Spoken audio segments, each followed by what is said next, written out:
For 37 years, the face of Uncle Buck has been a comforting one, a messy, cigar-chomping, heart-of-gold uncle who showed up with a snow shovel and a fierce protective instinct.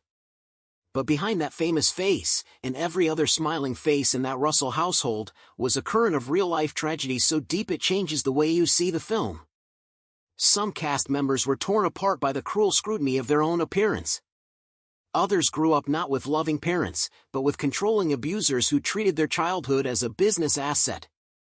And at least one life ended in a lonely Manhattan apartment, a quiet victim of a long, private war. Today, we are going to look back at the entire cast of Uncle Buck and uncover what they really endured over these 37 years. This is not the movie you remember. This is the truth behind the laughter. Let's start with the funniest man in Canada, who somehow carried one of the saddest hearts in Hollywood. John Franklin Candy was born on October 31, 1950, and was 39 when Uncle Buck premiered in 1989. By that point, Candy was not a new face. He was a titan. After SCTV, Splash, Spaceballs, and Planes, Trains and Automobiles, he walked onto the set of Uncle Buck carrying a glow that very few comedy actors have ever possessed. Audiences only had to look at him once to know they were about to feel safe and happy.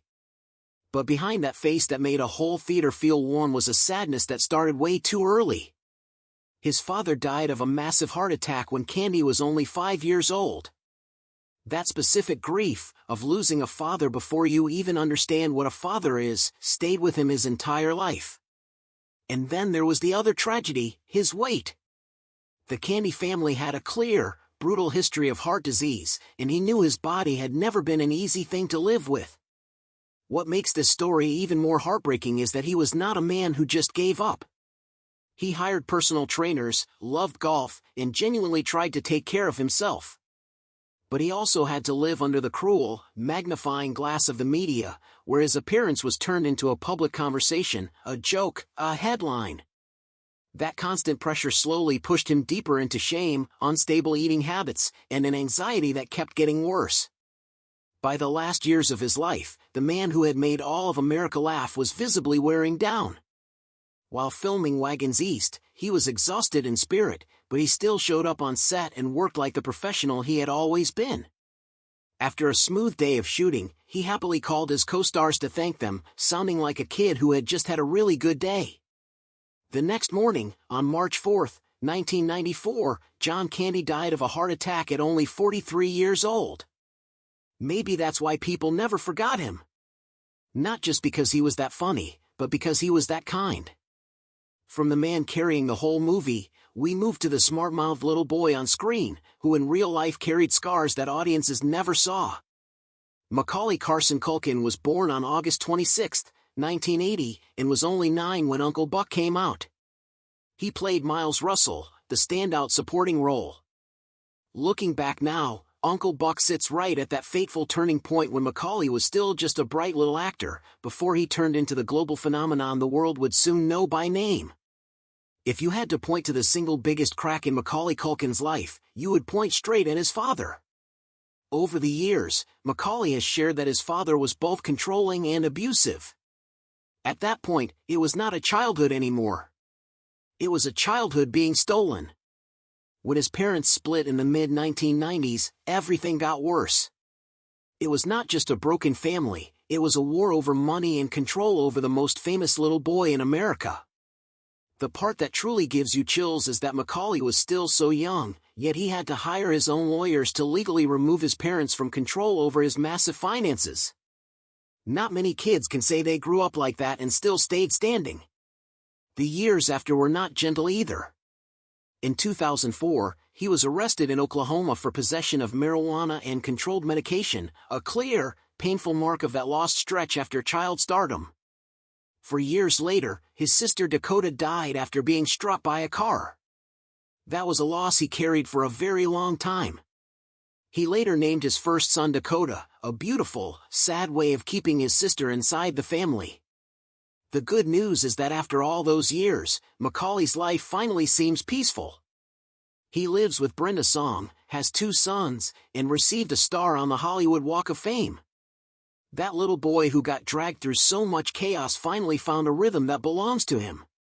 Leaving Miles behind, we move to Tia Russell, the movie's most memorable young female role. Jean Louisa Kelly was born on March 9, 1972, and was 17 during filming. This was her first movie. She had almost nothing you could call a real screen resume. If John Candy and Macaulay Culkin pull audiences toward stories of tragedy, Kelly's path went a different way, calmer, but still full of things worth talking about. She once said she connected very strongly with Tia because in real life, she was living in that exact emotional place. Her family moved from Massachusetts to Maryland after her sophomore year of high school, and Kelly felt like she had been pulled away from everything familiar. So Tia was not just a rebellious teenage role. For Kelly, it was deeply real. What is most respectable is that she did not throw herself into the young star machine just because Hollywood opened the door. She intentionally stepped back. She said she had gone through 4 high schools and always felt off balance around people her own age. What she wanted was not to keep running, but to live like a normal girl, have friends, be on the track team, have a boyfriend. That was not a slide out of Hollywood, that was an incredibly clear-headed decision. She studied English at Columbia, then came back to build a career that was steadier than flashy, with Mr. Holland's Opus and 6 seasons of Yes, Dear. Not everybody who comes out of a John Hughes movie has to live under blinding lights. Some people choose a calmer road, and that is also a beautiful way to win at life. Then there is Gaby Hoffmann, who played the youngest Russell child, Maisie. She was only 7. But her real childhood was stranger than anything in the movie. She grew up in the Chelsea Hotel in New York. Her mother was Viva, from the Andy Warhol world, and her father was actor Anthony Herrera, who was barely present. The family did not live glamorously. Hoffman started doing commercials at age 4 to help her mother pay the rent. After her child star years, she left acting at 17, went to college, then spent more than a decade feeling lost, struggling with anxiety and depression. Then she came back through independent films like Transparent and Girls. The thing that defines Gaby Hoffmann is the resilience of someone who was lost for a very long time, then found her own way back. Finally, we come to a story of a quiet, durable comeback. Amy Madigan played Chanice, Buck's girlfriend. She was 39 during filming and had already received an Oscar nomination for Twice in a Lifetime. Off-screen, her marriage to Ed Harris remains one of the rare Hollywood unions to survive over 4 decades without tabloid drama. But that does not mean her life was easy. She has said plainly that opportunities for older actresses keep shrinking.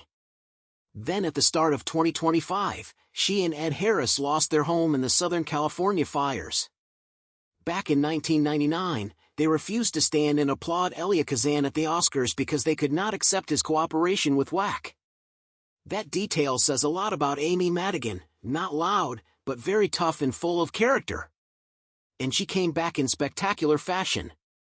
The film Weapons brought her back to the center of attention and earned her the Oscar in 2026, exactly 40 years after her first nomination.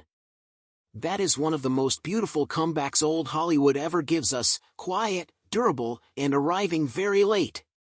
These were lives filled with control, loss, and resilience. John Candy's heart gave out at 43. Macaulay had to legally divorce his own parents. Amy Madigan lost her home but won an Oscar. And Brian Tarantino, who played a tiny role as Roger Coswell, passed away in Manhattan in 2019 from acute intoxication, a sad ending for a face that had moved through so many years of American screen history. A family movie that once made people laugh so easily. And yet, when you look again 37 years later, behind those familiar faces are so many things we never saw as kids. Losses, turning points, lives that drifted far away from Hollywood, and people who left much earlier than they should have. Maybe that is why movies like this stay with us for so long.